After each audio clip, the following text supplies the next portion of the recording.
Welcome to the Hybrid Fitness Podcast, where we talk open and honest about all things health, fitness, and business. With your hosts, PJ Black and Michael Lennon. How's it going, folks? So PJ from Hybrid Fitness and Elite Fitness and Performance Academy, and we've got John from Hybrid Fitness and Elite Fitness and Performance Academy, and the other name we've got Dr. Perry Nickelston. Say hello.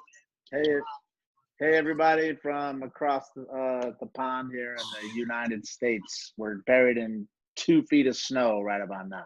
Really? Yeah. Yep. I can even turn the camera and show you. It's pretty nasty out there. Yeah. We had Steve Cotter on, and he was rubbing it in because he was sitting in San Diego with no top on and with the sun. Yeah, that's good to see. At least it's close weather to what we get here in Ireland. I know. I think I've got to start make my way further west and get some more workshops out there at least.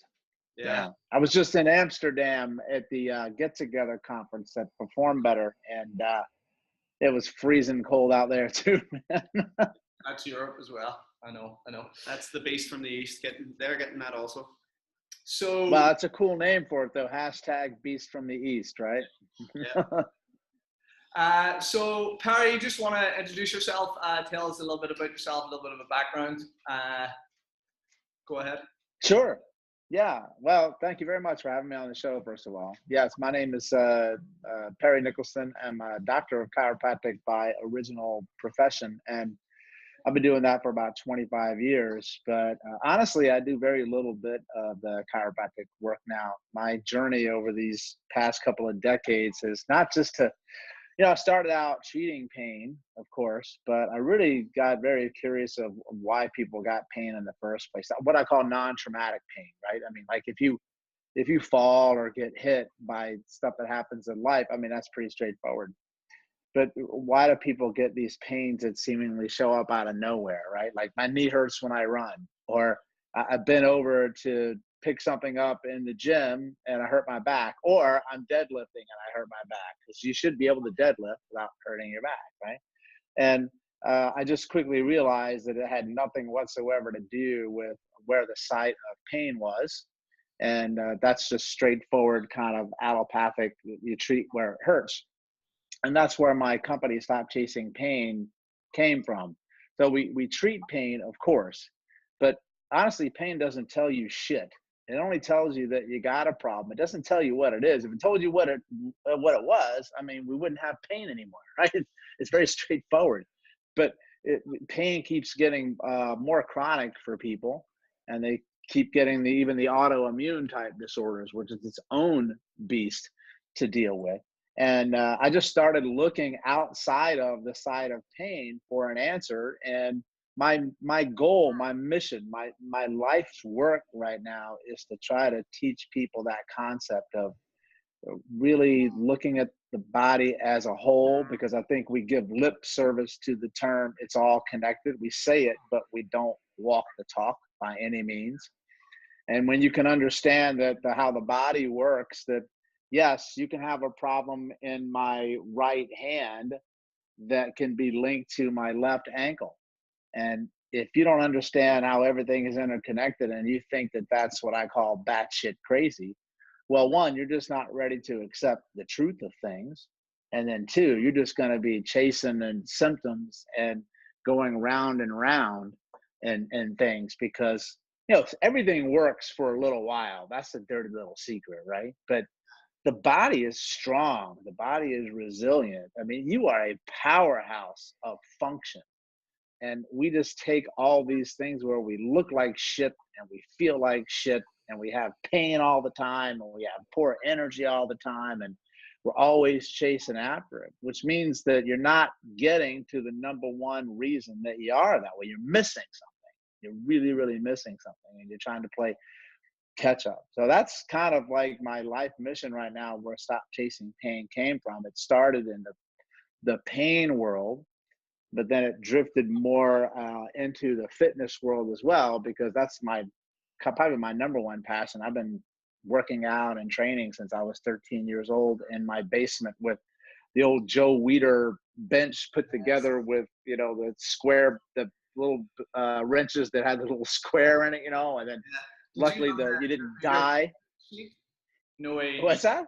You used to like with anything that you bought, you had like a little workout sheet of all the stuff that you could do with your weights, like chest press and stuff like that there.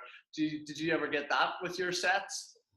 Oh yeah, of course, man. I was in a basement that I was probably even on the forefront of training when it's cold because my basement was freezing. And I'd go down there and train, right? I was like I wanted up in Wim Hof at the time. And I would have the cement weights that you would put on and work with. And it's why I had Arnold Schwarzenegger's up on my wall as inspiration and a lot of the training routines from the bodybuilding world, because I've been doing this for a long time. So in the beginning, when you started like exercising the way that a lot of us know it, it was from either aerobic activity, you know, doing the aerobics classes in your leotards and your short shorts, or you had bodybuilding. I mean, those were kind of the two. And we had already long since gotten out of athleticism training where you're using, you know, the crawling, climbing, just gymnasium type stuff. I mean, that was already long gone. And then we were mired in that type of training for many, many years. And then, of course, came the functional type of training, pioneered more so by Paul Chek than anyone. And then, you know, now that's kind of a bigger buzzword, of course. But then you have these different fads that kind of come and go. But my movement-based stuff is going back towards more primal type. I love the word primal, which just means more close to nature and how we used to live and we used to move. And the further you go towards what nature does, you're going to be less likely to fuck stuff up. If you go away from that and you overanalyze the shit out of everything, which is what this thing right here gets us into trouble. Yeah. This is where we like to think that we're so smart and we got all these technology and we got all this research and you can break things down to this particular cell, but we're in worse pain than ever before. We're sicker than ever before, and we're unhealthy as ever before.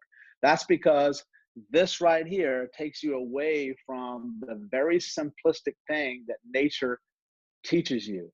And people say to themselves, it can't be that simple. It's got to be more complicated. I'm like, no, that's why it's very elusive for you. It's called the elusive obvious. It's right in front of your freaking face, but you don't do it because it seems so simple. And another word for that is basic and fundamental.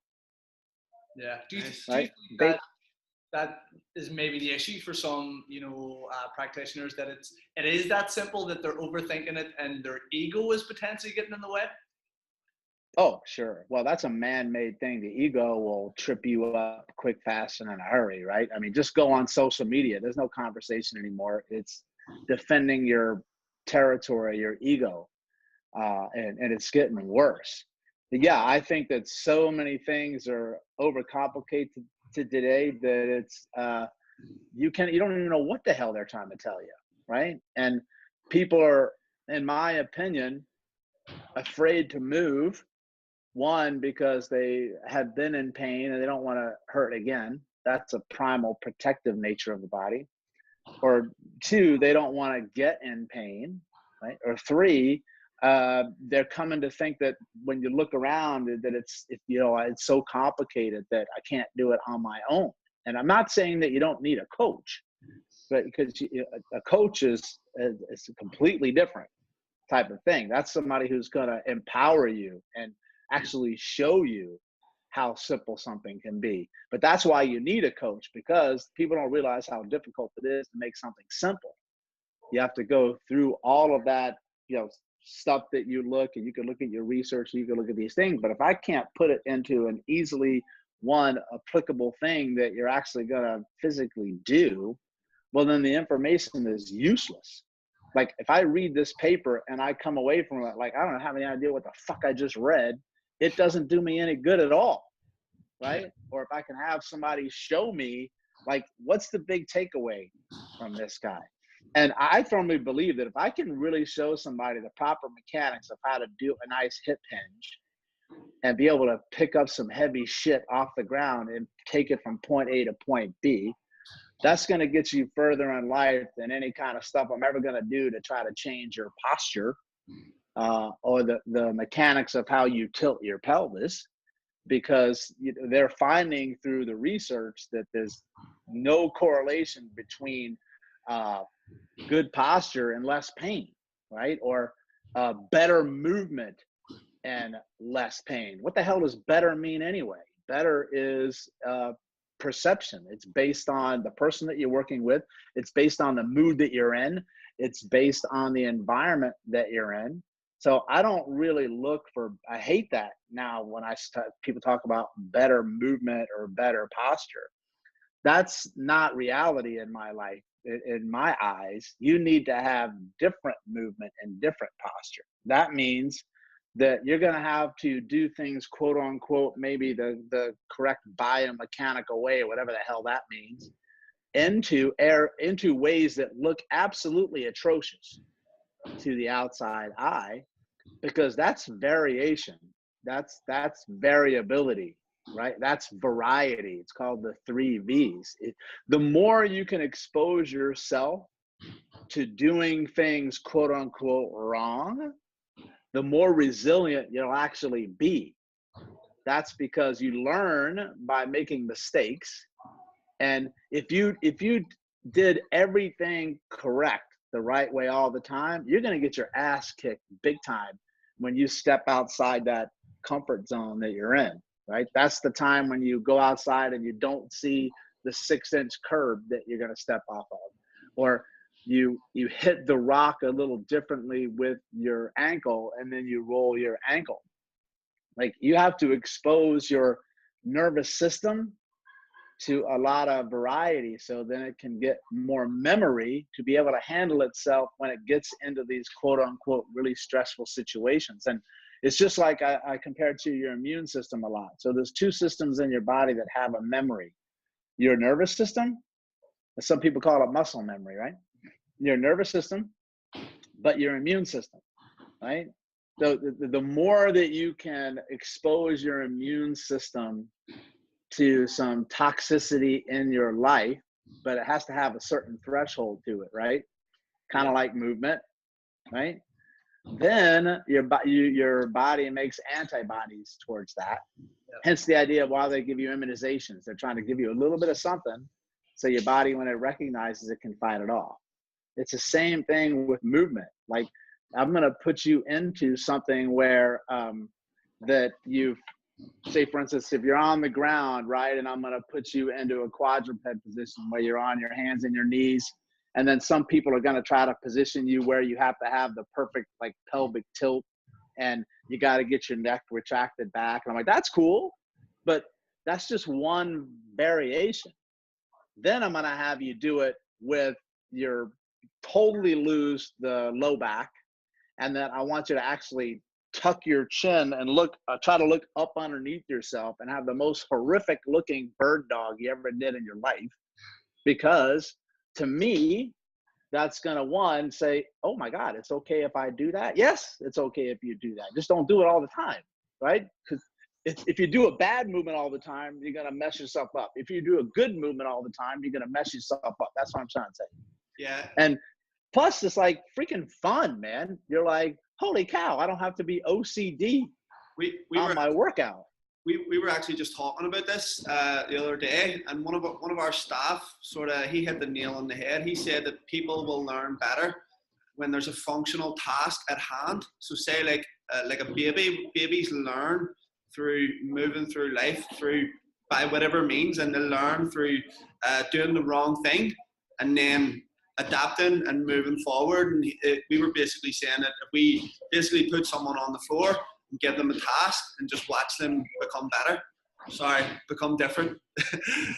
Yeah, right. No, but that's true. I mean, you are becoming better, right? But you're becoming better by doing something different, right? It's like, okay, so let's take that and say, okay, I want you to get on the ground here, and I want you to take this kettlebell, right? Maybe you got a 16 kg kettlebell. I'm like, you're on the ground and I want you to move that kettlebell from here to the end of there. That's your task.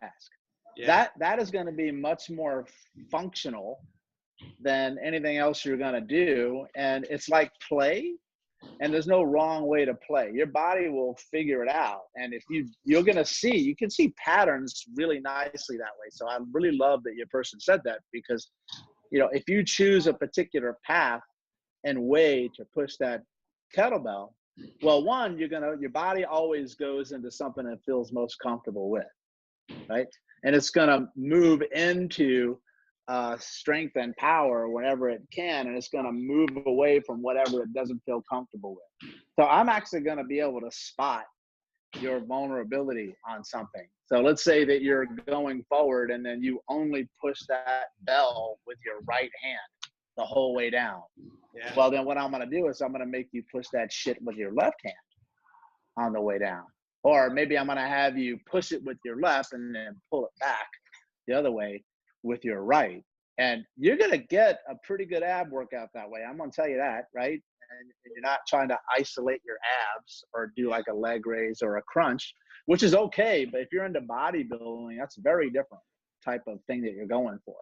And if you want to do bodybuilding, which I did for many years, that's okay. But you got to remember, you're going to get some hardcore shit that goes with it. Like every sport that you do, when you do a lot of it, is going to have good that goes with it, and it's going to have bad that goes with it. And that's why I really like that with that task-oriented thing. And then one of the things that I put up at my workshops is that we're so scared to mess stuff up in life in general. Because one, maybe you got people that want you to do something perfectly, but there's no such thing as perfect movement, by the way. That's like finding a unicorn that you have a leprechaun riding a unicorn, right? You just don't find it. We have them over here. There you go. Yeah. The faster you make mistakes, the faster you learn than anybody else. Yeah. And your brain loves to fuck up. It really does. Like, it's only our ego that doesn't like that. Yeah. Yeah. Like, Perry, just on that, you were talking about obviously the nervous system remembering. Like, yeah, it's hard to obviously quantify and put a number on it, but based on, obviously, we want to expose ourselves to so many different things so that our body and our brain will learn. But if someone has been doing something, I don't know how to go this, but say dysfunctionally for a period of time, and your body obviously takes that path of least resistance, it adapts to that. How much of, messing about too much is essentially too much, like that your body will then remember that movement pattern? If you understand what I mean. So like if you are moving dysfunctionally for a period of time, how long is it before you can probably break that habit, or did you see these sort of things happen consistently? Well, I mean, it definitely takes time. You got to groove it through, of course, through repetition. So Gray Cook, I'm sure you know Gray Cook, he always says it took a habit to make that pattern. It's going to take a habit to break that pattern, which means it's time. And then when you look at kind of psychology and things like that, 30 days is kind of like the benchmark on stuff. But you also got to be careful, because it's not so much where you go in and you crush it for like an hour every single day.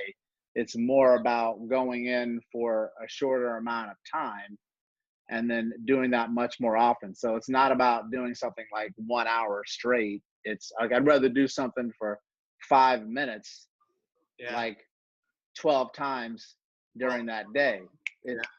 So it's about going in there and hitting it from a different angle and a different approach. But even that one is, you've got to have your nervous system ready to accept the new input.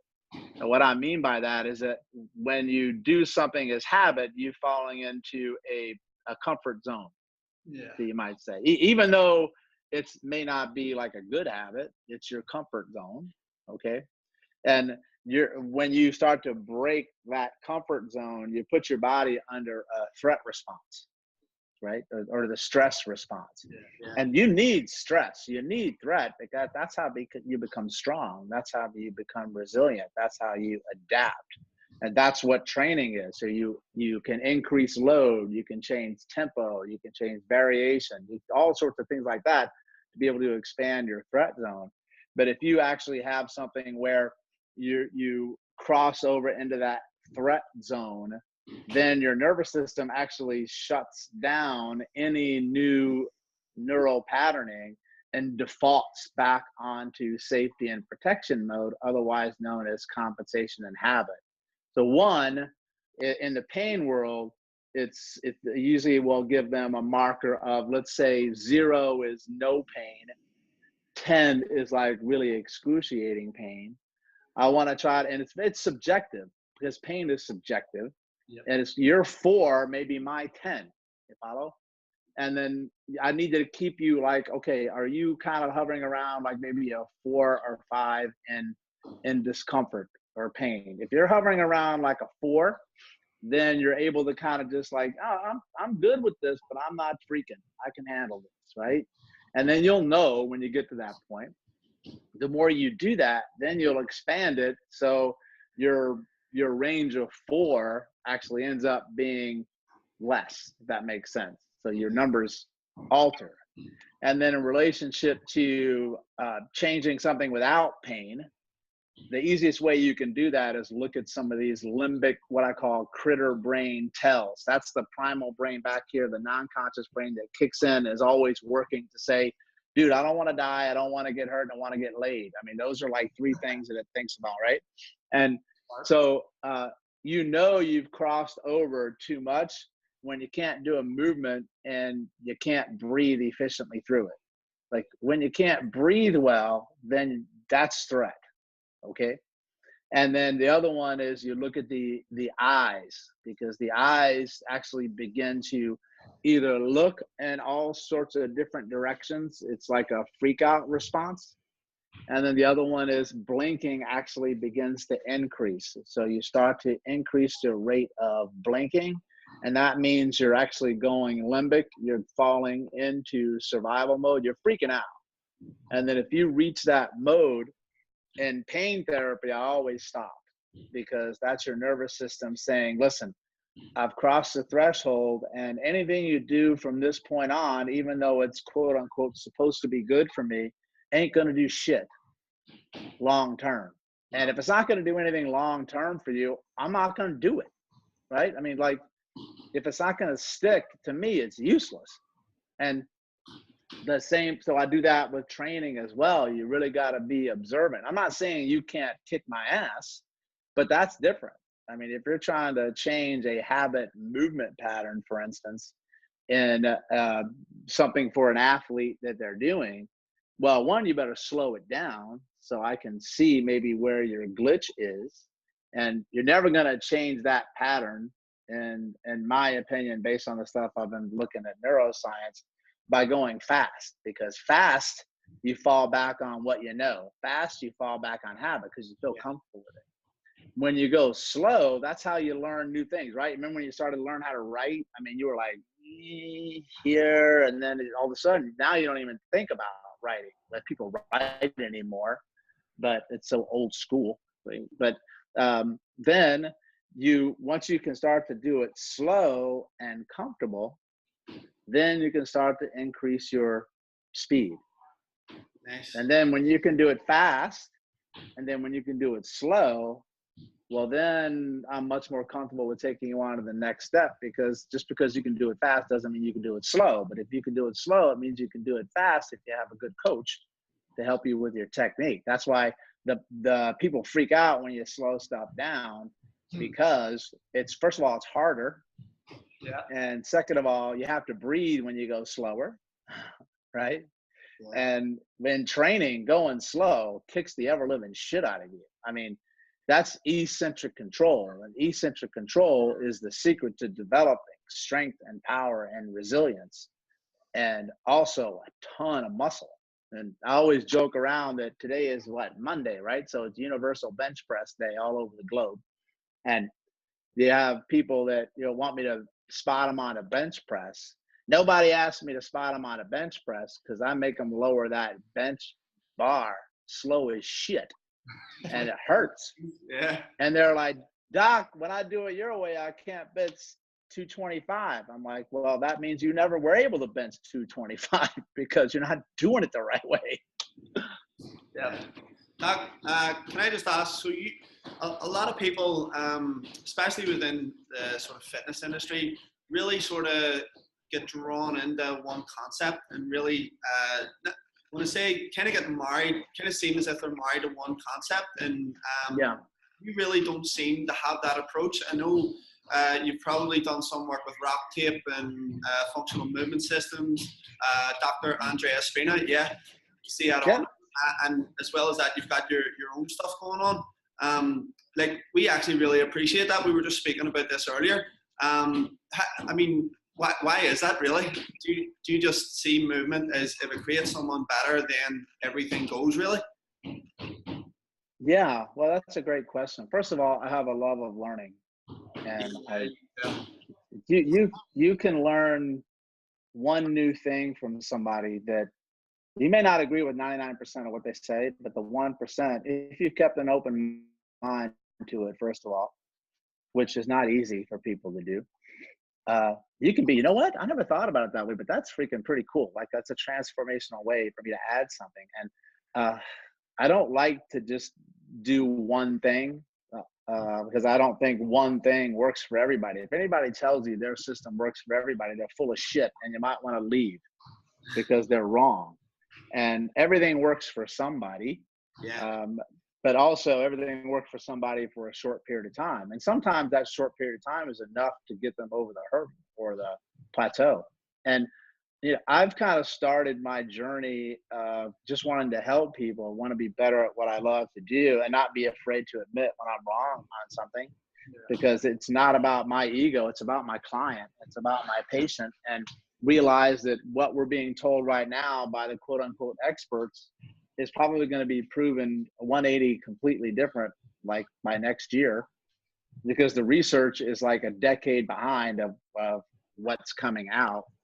And when you realize that every person on this planet is different, research doesn't really mean a lot to me in relationship to movement-based stuff. I'll be honest with you, because I know that just because you have a pool of like 600 people doesn't mean that my person wasn't in your study. Yeah. So I don't care. And my person is different than your person because my person's body has a different history. And their knee is their knee. Now that's different if I'm doing a research study on a drug, because dude, if like 600 people fucking die from the drug, I ain't gonna take the drug. But if it also with surgery, like, hey, I'm gonna do a research and make sure this artificial heart works, well then props up, then I'm gonna follow your research. But if you're gonna bust my nut over a lunge on the proper mechanics of like this angle and this, I'm gonna say forget you. It's not applicable to what I'm looking at here. That's cool if you want to do it, because people need to do their shit, whatever they like. But I also am open to say, you know what?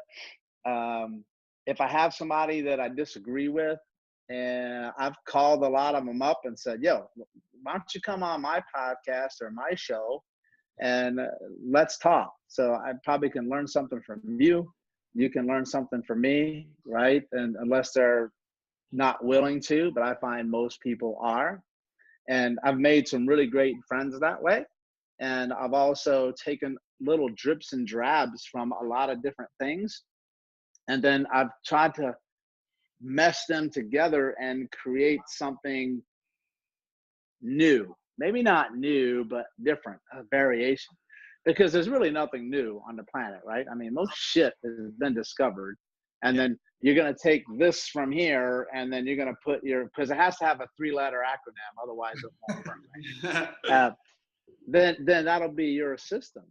But whenever I teach, I'm like, listen, there's a lot of people standing in front of you right now, and I'm just one of them, because I've learned from Eastern medicine, Western medicine. I've learned from martial arts. I've learned from research. I've learned from anecdotal studies. I've learned from shit that I got no idea how it works and explain to you how it works. And I really don't give a shit if I can tell you how it works. I just know that it works. And I'm very simple with my program. I'm like, if I do a movement to you and you feel better, well, then I'm going to keep doing that movement, whether you think it's one that works or should work or not, or whether there's research to back it up.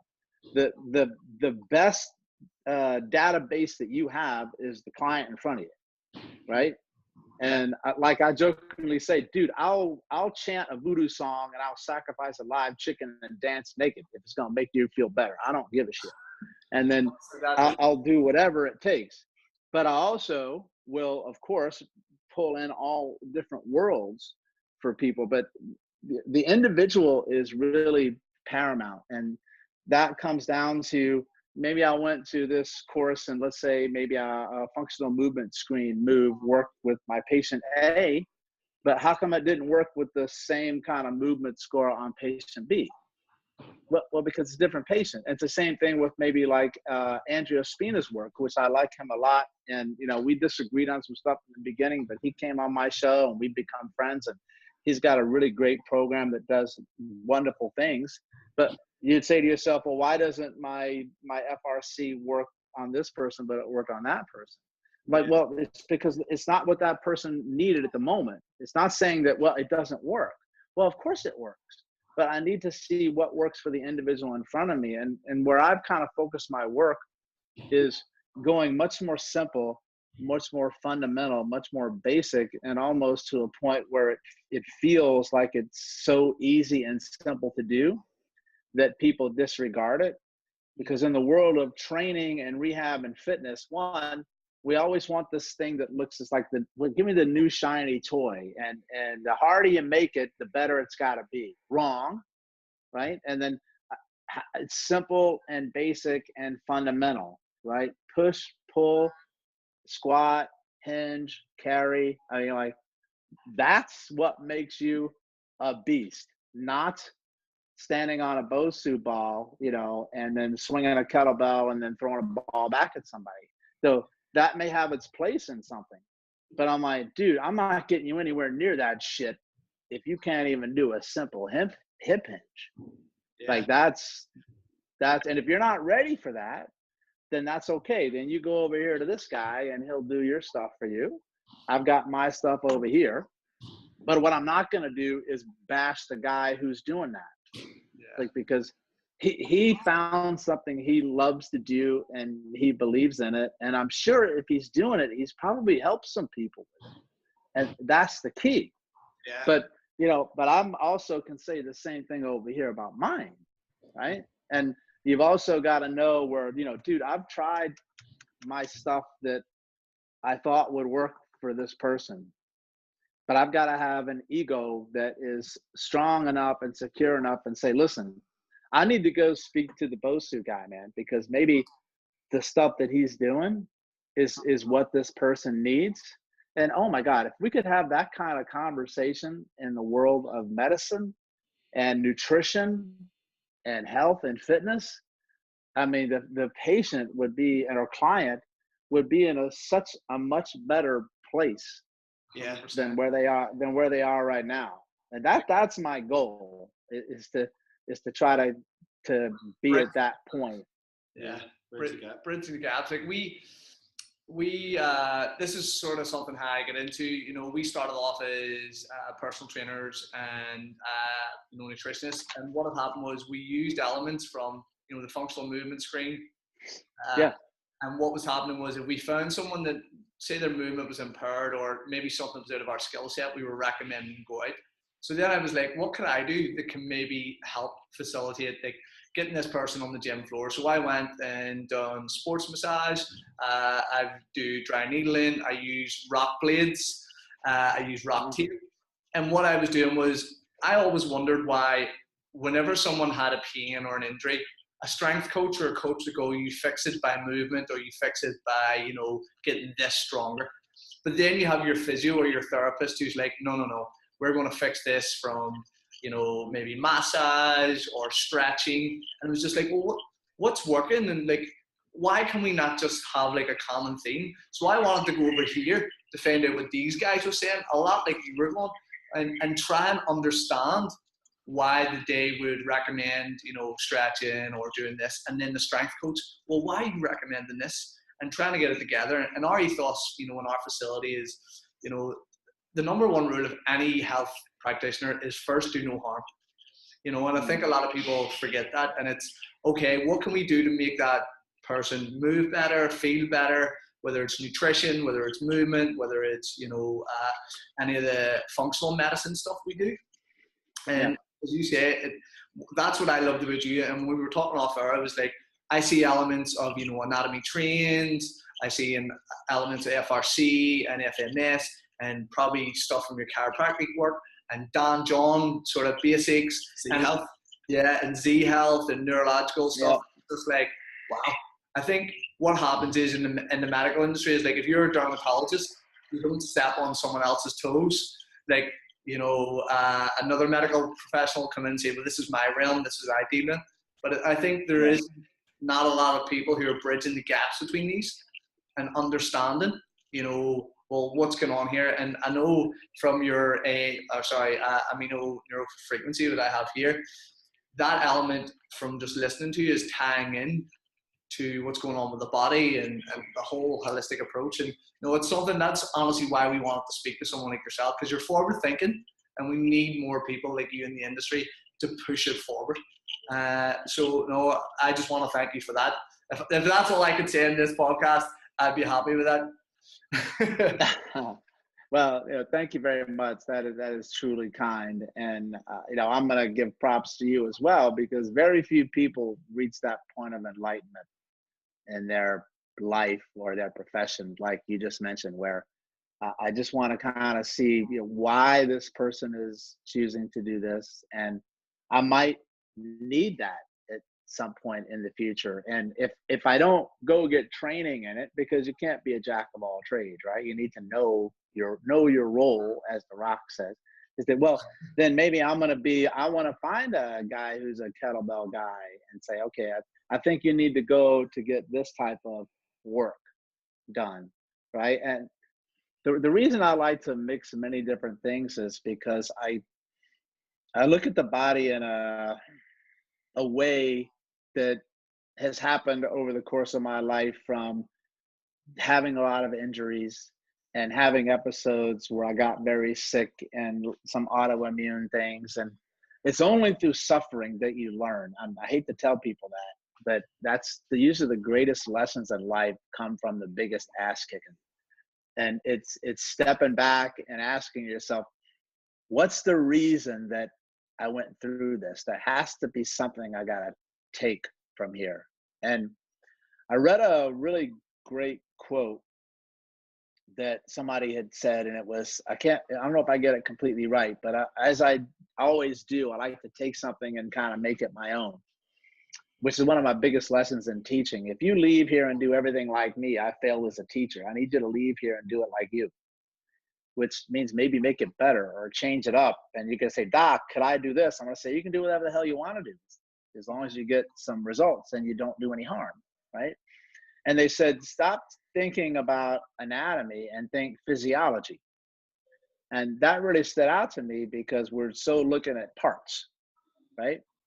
And I'm like, that's pretty cool, right? But then I stepped back, because I study natural, basic, primal human movement, and look at the history of how we learn to move in the first place. And even in the brain, like, why do we do things from this non-conscious human reaction standpoint?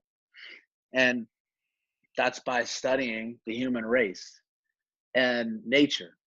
So I changed it up, and I said that I don't think anatomy anymore. I think about ecology.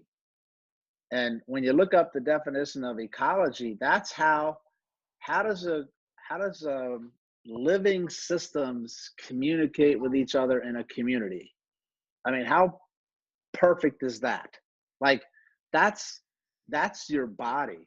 Inside here, we don't just have the musculoskeletal system, which we talk about. We talk about muscles, we talk about the nervous system and the brain, and we talk about bone and joint.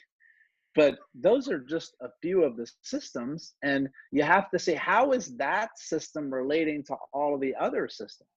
And if there's a disconnect in the systems, well, then that system is never going to be at an optimal point. And I was chasing, as a chiropractor, your nervous system, of course, but more so from the spine. And then that led me more looking into the brain and neuroscience, right?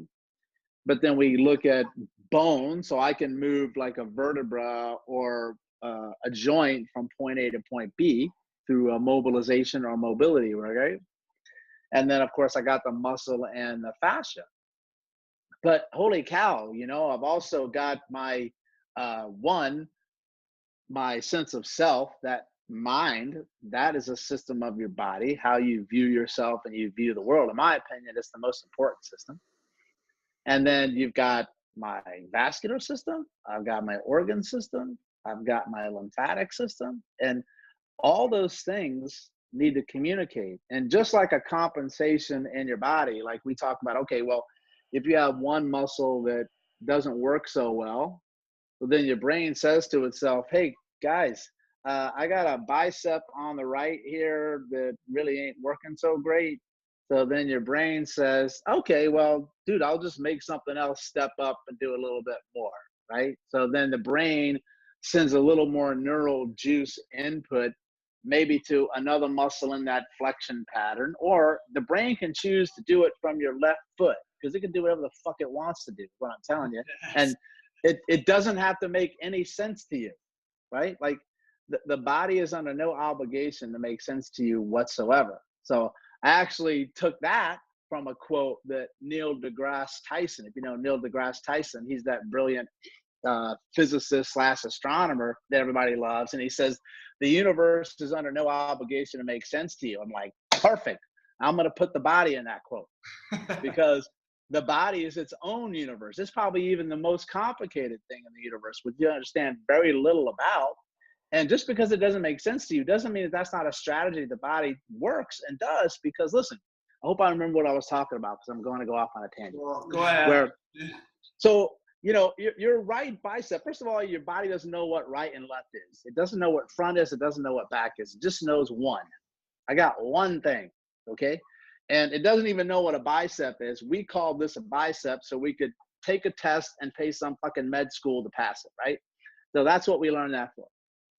Then your brain says to itself, dude, well, I know that this right arm has to work with the rest of my body in gait. That's a primal functional pattern where it can easily say, well, if my right arm hurts and I'm going in like a flexion pattern, well, maybe I'll make something else that's going into a flexion pattern do a little bit more, i.e. that could be my opposite side leg. So that is a pattern connect of a whole ecological system together. And it doesn't just have to be a muscle system. Maybe it could be, well, Dr. Perry may have a little bit of lymphatic system clogged up here in the right part of his pec, this way, draining back towards the neck.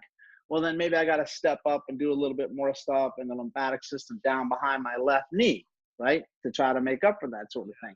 And then that's what I'm trying to tie back is that one system can have a carryover effect to another system. And you're chasing a muscle, but meanwhile, it's actually a vascular issue where you have very poor oxygen supply going into your bicep.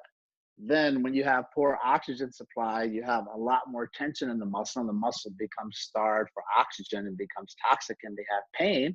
Well, sitting in here, right, is a big vascular supply, but also every nerve has a corresponding artery. So maybe it's a nerve problem that's causing my arterial system to be an issue because it can't glide. Or maybe my lymphatic system is stuck here around my pec, which is not allowing this area to get rid of inflammation and to detoxify. And then I'm going after my bicep, and all I got to do is increase blood flow. And when you think about it like that, it puts things in perspective of just one, how little we know about body. And I've learned through my teaching is nothing is more terrifying than the idea of unlimited possibilities for people. That's why they like for you to give them a system. Yeah. Holy cow, there's the word system again. Systems is the key. So when you do an assessment on somebody, the systems talk to you. That's the body talking to you. Pain is only one way that it talks to you.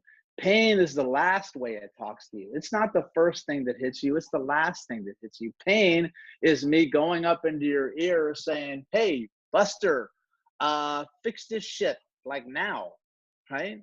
But if you go back and you deal with the human being that's in front of you, and watch how you move. I observe how you talk. I look at your history. I really look at the whole individual as a human being. I will find the answer when I do that. And honestly, I don't think you're going to find the ultimate answer by doing any specific one screening assessment system. That'll get you started. Yeah. But when you understand that everything is an ecological system, when you get that intake form from your client, you really need to step back and take a look at it. And the first thing you need to know is the more check marks of shit they got checked off on their intake form, then that's telling you the whole system is under lockdown and an alarm, and you're going to have to be looking at a lot more deeper shit than just my mobility restriction in my ankle or my hip, or I can't touch my toes. Like, that's something that is okay to work with. But I was always asking myself, is if I'm doing all these interventions from my chiropractic and I'm doing all my modalities and I'm doing all these things that make a change, why is it not sticking? It's just hardware. You're changing the hardware, but it's not influencing everything. No. Yeah, I mean, it's hardware and software, right? So there's two components to that. One, right, is what might I be missing? Okay, but don't be so quick to throw yourself under the bus either, because there's the patient responsibility. Like, okay, well, what is this person maybe not telling me that they don't know they're supposed to tell me because they don't think it's relevant, which is a shit ton, by the way. And because they think that the inconsequential thing, that's the one that I need to go after, honestly, right? Or maybe they're leaving your facility or my office and they're doing something that they don't know is making them worse. So give them the benefit of the doubt. That's different than if I tell them to do something and they ignore it, right? But because you also have to say, oh, really, I mean, I know you're not doing what you tell me you're doing, because you wouldn't be where you are right now if you did. But the other one is that they may be going back to an environmental situation that's so toxic, where another great quote that I use is that you cannot get well in the same environment you became ill within. And that's really powerful, because environment being the key word, that's the environment of your mind, of how you talk to yourself, of how you perceive the world, but also maybe you're going and you're leaving here and going into a toxic relationship environment that is like quicksand, right? And I see it all the time in medicine, where, I mean, why are you going to go see this guy? I mean, you've tried this, what's that going to do for you? Automatically, the person it shuts down the process right there. Or maybe this person wants to better themselves, and I don't want to feel bad about myself anymore. I don't want to look in the mirror and not like what I see. I want to get in shape, and I want to exercise, and I can't do it alone. I want to have a coach or a trainer. And then they go back to somebody who's at home, maybe who is not at that point in their life, and they pull them back on in and say, oh, you don't have to worry about what you eat, right? Or say, why are you going to pay this guy $60 a session when you could, how much money you're wasting on that, right? Yeah. I mean, that sort of thing you have to contend with people. And that's the people that are blood-sucking vampires and quicksand that will sabotage. Vampires. Yeah. We call them energy vampires. Yeah. Yeah, exactly. I mean, that's a real reality. And a lot of times people are their own vampires when they get to that point. And I have that quote hanging up in my office, because everybody sees it when they come on in, because I say, listen, I'm trying to devote my whole life to learning shit that might help you get better. I can't guarantee I'm going to help you get better. We'll know usually within 4 sessions how well you're going to do, because I can't help everybody. And first of all, they're always like shocked that I even say that. Yeah. And then, well, I want to be honest with them, right? I'm not living with unicorns and rainbows in the world. Sometimes shit's just broken, right? But I need them to read that, to say, listen, this guy's not messing around. And that when I leave here, maybe I've got to go back and clean up my shit. Yeah. And if they're not ready to do that, and you're investing in them to show them the way, honestly, sometimes people are not yet ready to get that help. And it's hard, it's difficult sometimes to, I don't like to use the word fire a patient, but to let someone go, because you just know that, one, they're not at a point in their life when they're ready. And two, that energy is going to bleed out on you. Yeah. And then it's going to start to detract from the clients that really are there and hungry and wanting your help. Trust me, you'll be a lot happier in your life if you can get to that point where you can develop the strength to begin to say no to people. 100%. I think based on what you were saying, it's something we've experienced before, where, you know, I don't know whether people feel like entitlement. You know, they're paying for your services and they feel that they deserve a result. And when I was talking about, you know, how I would market my therapies, it's a case of my job is pain management. So I want to try and manage your pain, but I also want to find out what the problem is. Just as you say, you know, you're looking through the whole system. I also have stuff on nutrition, but people think just by, you know, paying you the money to think, right, your job is to fix me. No, my job is to give you the information. You got to go away and apply it or make a change. Right. You have to change that environment. And we even do it in our fitness courses. It's like the first thing we talk about when we get a group of people together is, this is our role and this is your role. My role is to give you the best training, nutrition, whatever advice it is. Your job is to execute.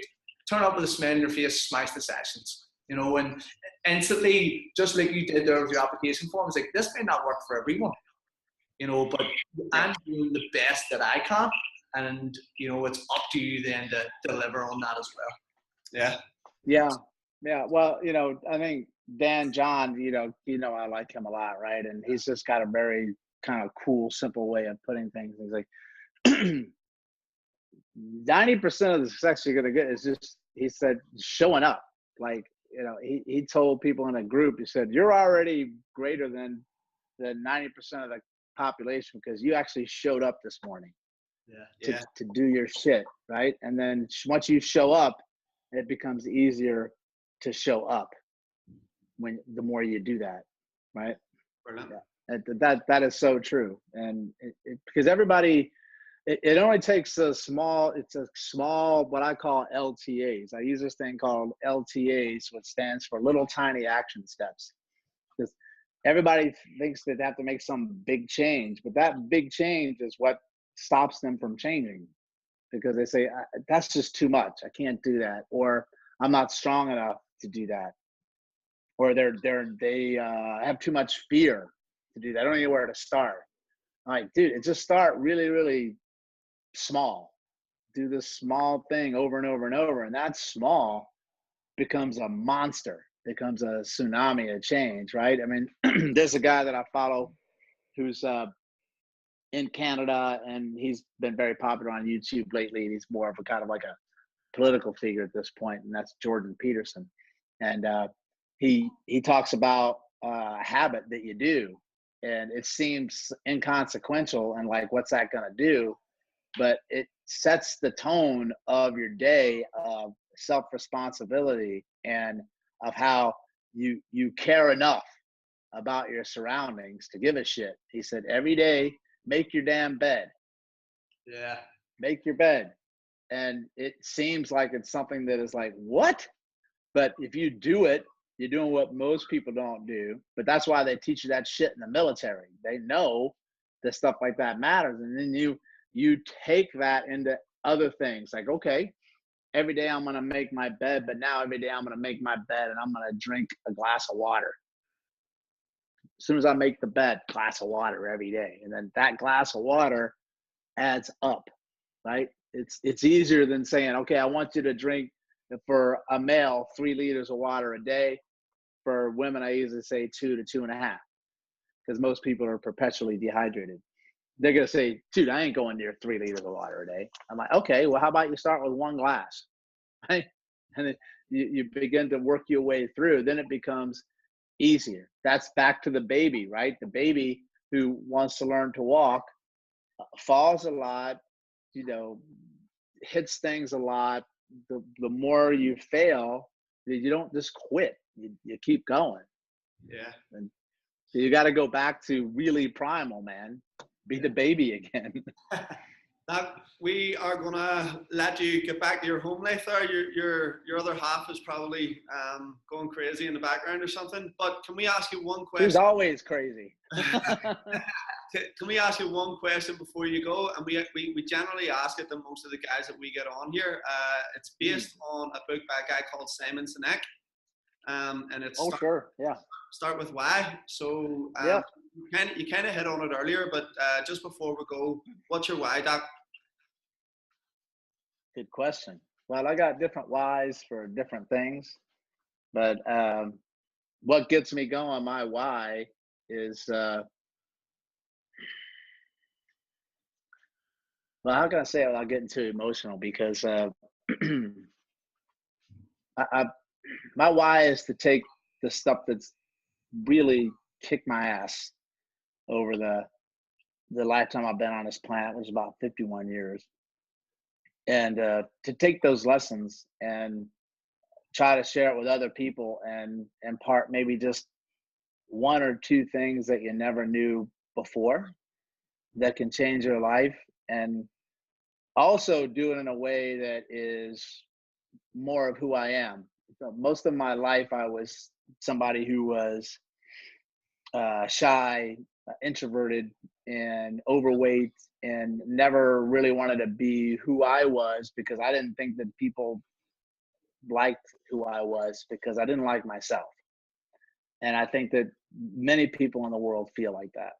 Yeah. Right? And then embracing who you are and not being afraid to be who you are and being judged on that's kind of like my why. So my mission is to share my information, but also be who I am and not really give a shit if people like the way I say it or what I have to say. And of course, I'm going to be respectful when I do it. But the fastest way to misery, man, is to try to get everybody to like you or to like what you say, because that's just not going to happen. Yeah. And once you can get to that point of the why of like, dude, this is who I am and I love who I am and I'm just going to let it fly. So much of the universe and the energy out there opens up to you. It's really mind-boggling when you can get to that point in your life. And I'm trying to inspire other people that they can get there before they turn 51. So maybe they can get there. I just got goosebumps listening to you. That was amazing.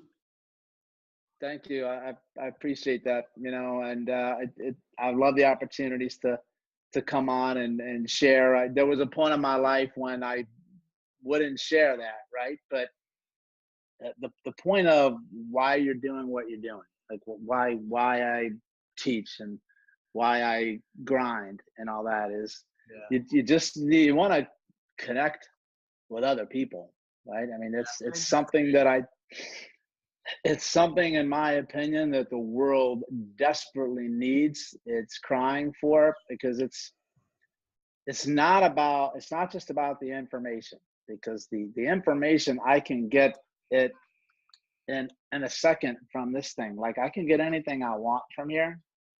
What's harder is, okay, connecting with the information that's there in your life, but also to the person who's giving you the information, right? Yeah. That is going to get you much further than anything else you're ever going to do. You can trust me on that one. I've been teaching a long time, and the information really doesn't mean shit. It's the connection that you get from that when you can have a meaningful conversation with someone. And even when I teach, I used to have like a ton of slides up, and I was dumping so much information on somebody, like trying to prove my point or validate me. And that's just what you learn through life, and people weren't getting it, right? And then now I'll maybe put one slide up the whole fucking day. Like, that's it. And then I'm just going to say, we're going to have some meaningful conversation here, back and forth. Let's just go where it takes us. You'll discover stuff authentically.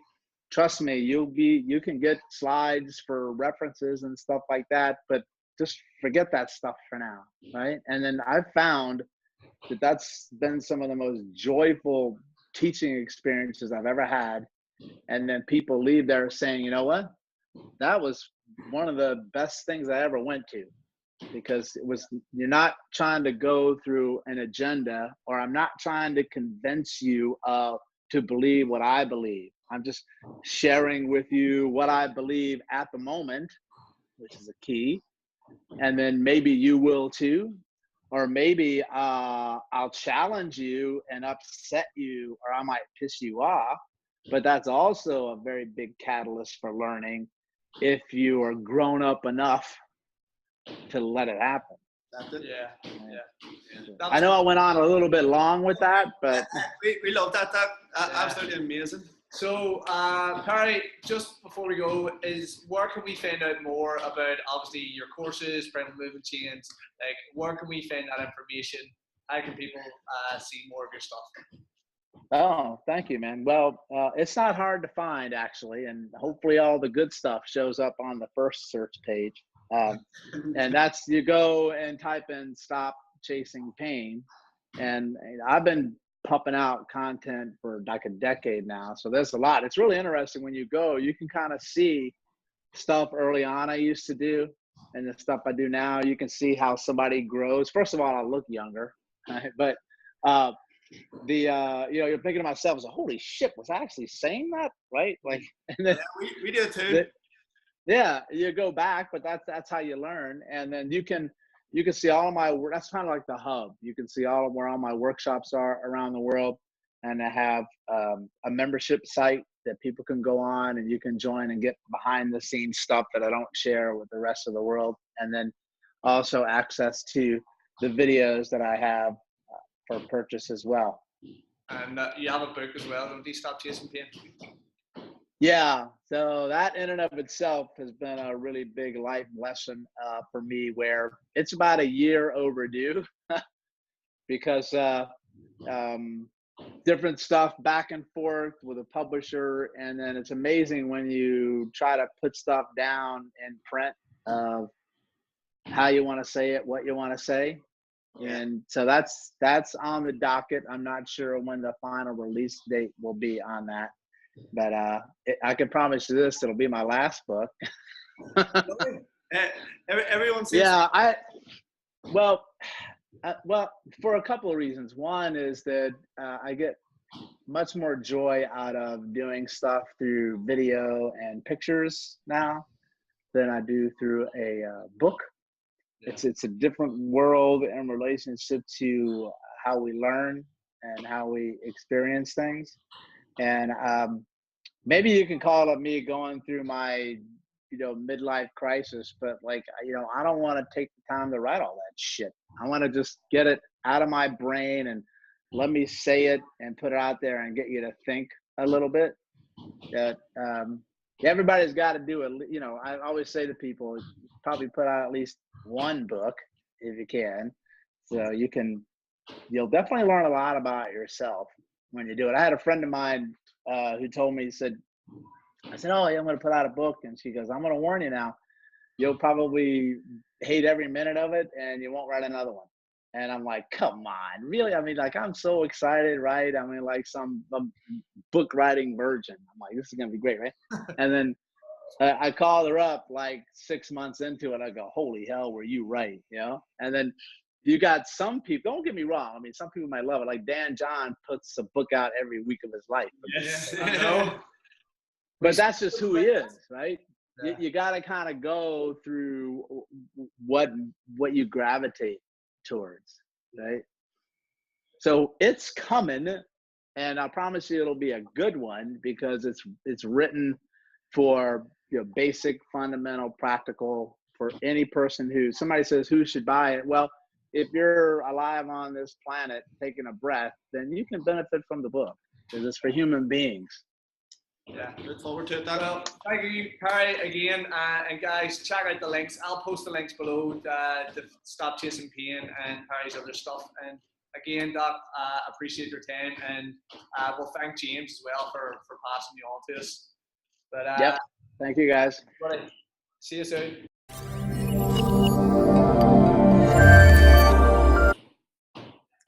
Okay, guys, so thanks for watching today. And just one more thing before we go. If you got value from what you just listened to and you get value from the show, then simply pay it forward by sharing. Thank you very much. Yep.